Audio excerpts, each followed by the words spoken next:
भगवान बुद्ध कहते हैं, इंसान के कर्म उसके ही नहीं, उसकी आने वाली पीढ़ियों को भी प्रभावित करता है। सभी गलत कार्यों की शुरुआत मन से होता है।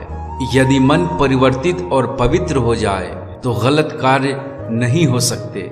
हजारों साल बिना समझदारी के जीने से बेहतर है एक दिन समझदारी के साथ जीना। इस पूरी दुनिया में इतना अंधकार नहीं है कि वो एक छोटी सी मोमबत्ती की प्रकाश को बुझा सके। आपको जो मिला है उस पे कभी घमंड मत करो और ना ही दूसरों से ईर्ष्या, क्योंकि घमंड और ईर्ष्या करने वाले लोगों को कभी मन की शांति नहीं मिलती। जिसने अपने आप को वश में कर लिया उसकी जीत को देवता भी हार में नहीं बदल सकते। एक जलते हुए दीपक से हजारों दिए जलाए जा सकते हैं, जिसकी कोई सीमा नहीं है, फिर भी उसकी रोशनी कम नहीं होती। ठीक उसी तरह खुशियां बांटने से खुशियां कम नहीं होती।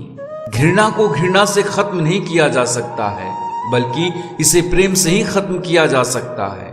जो बीत गया उसमें नहीं उलझना चाहिए और ना ही भविष्य को लेकर ज्यादा चिंतित रहना चाहिए, बल्कि हमें वर्तमान में ही जीना चाहिए। यही खुशी से जीने का एकमात्र रास्ता है। हजारों लड़ाई लड़ने की बजाय खुद पर विजय प्राप्त करनी चाहिए, फिर जीत हमेशा खुद की ही होगी, जिसे कोई छीन भी नहीं सकता।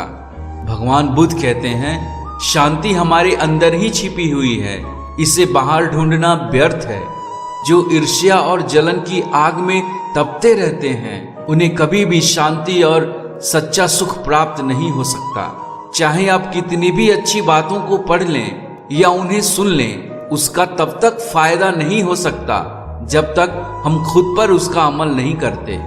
शरीर को स्वच्छ रखना हमारा कर्तव्य है, वरना हम अपने दिमाग को मजबूत और स्वच्छ नहीं रख पाएंगे।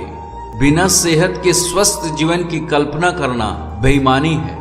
भगवान बुद्ध कहते हैं, गलत चीजों की शुरुआत हमारे गलत विचारों से ही आते हैं। यदि हम अपनी समस्या का हल निकाल सकते हैं तो फिर चिंता करने की क्या जरूरत, और यदि समस्या का कोई हल है ही नहीं तो फिर उसका चिंता करने से कोई फायदा नहीं।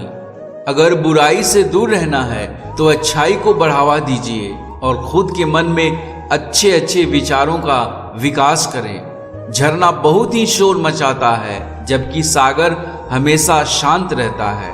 जो व्यक्ति किसी भी परिस्थिति में विचलित नहीं होते, उन्हें ही सच्चे मन की शांति मिलती है।